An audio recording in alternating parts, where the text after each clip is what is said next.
endaweni ekuqoqa mayibonge Nkosi awukeso yisenkwenkwe anayo lentsongo kumbe mfana abanye abantu babhaptizwa ngeSixhosa yena ubhaptiza ngeSuthu yena adobayiseSuthu kule isiXhosa abanye abantu babhaptizwa yemnyandi ikolobetha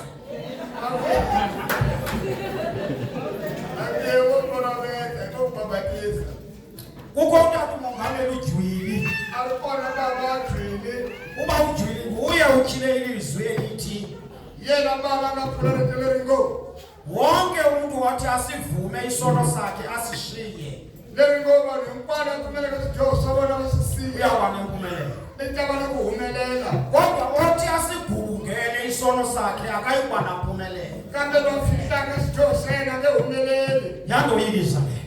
sanitshabisa sokunichabisa ndimncinci ndiseyikwenkwe anali ukufana nichaba noko nambe ndisazirhalela izolo namalanga ndijoho kodwa ngoku kufuneka ndohlukane nazo nokusesakanye hambana naso ngoba ngoku ndisisidalwa esitsha ekumeni umtsaro lemutsha mayibonge Nkosi akhethosi Thixo ke makabe nawe kwemsikatekisa ndibonisa ikakhulu ulutsha ndibonisa ngoku nabantu Hallelujah. abantu abazinkokheli